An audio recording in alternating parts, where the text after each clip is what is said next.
कामयाबी हासिल करना या कामयाब होना इतना आसान नहीं है। उस कामयाबी के रास्ते में, एक कामयाब इंसान बनने में जो स्ट्रगल लगता है, जो तकलीफ़ें झेलनी पड़ती हैं, जो चीज़ें फ़ेस करनी पड़ती हैं, बहुत सारी चीज़ें होती हैं, तब जाके आप कहीं एक कामयाब इंसान बनते हैं। किसी किताब में ऐसा नहीं लिखा है कि अगर आप गरीब हैं, तभी आपको स्ट्रगल करना है। एक गरीब इंसान को ही स्ट्रगल करना होता है। अमीर इंसान को भी उतना ही स्ट्रगल करना पड़ता है, उतनी ही मेहनत करनी पड़ती है जितना कि एक गरीब इंसान करता है। तब जाके आप कहीं कामयाब इंसान बनते हैं। और जब आप किसी वेल नोन फैमिली से, एक सेटल फैमिली से आते हैं, जिसका इंडस्ट्री में पूरी दुनिया में एक नाम होता है, तो वो कहीं न कहीं आपके लिए एक डिसएडवांटेज भी होता है। यही चीज़ अमाल मलिक बिग बॉस में अपने लिए बता रहे थे कि मलिक नाम होना ही काफ़ी नहीं है।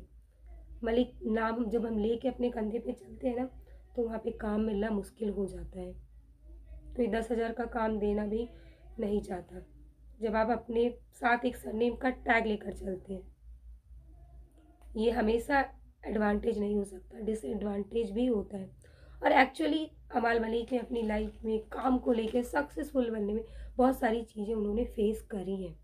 ख़ास करके जब उनकी फैमिली ने आपकी आप एक वेल नोन फैमिली से अगर आ रहे हो और आपकी फैमिली आपको बोल दे कि आपको बाहर से खुद कुछ करना है, खुद बनना है, खुद पैसे कमाने हैं, तो जो लोगों को काम माँगने जाना पड़ता है ना, ख़ास करके आप वेल नोन फैमिली से और आपको काम माँगने जाना पड़ता है, वहाँ आपको लोग मना करते हैं ना, that is very heartful point.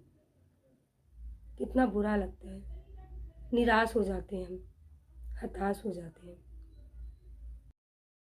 Malik को देखकर ये चीज़ें साफ झलक रही है कि उस इंसान ने एक्चुअली में जो स्ट्रगल किया है, जो चीज़ें झेली हैं, दैट इज़ नॉट ईज़ी।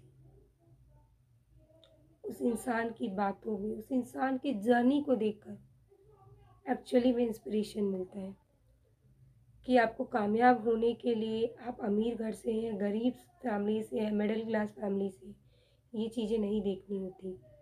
हर किसी की लाइफ में उतना ही स्ट्रगल लगता है। और अगर आप एक्चुअली में कामयाब होना चाहें, कहीं न कहीं अमाल मलिक को देखा जाए या उनके ब्रदर ने भी अपनी स्ट्रगल के बारे में बताया।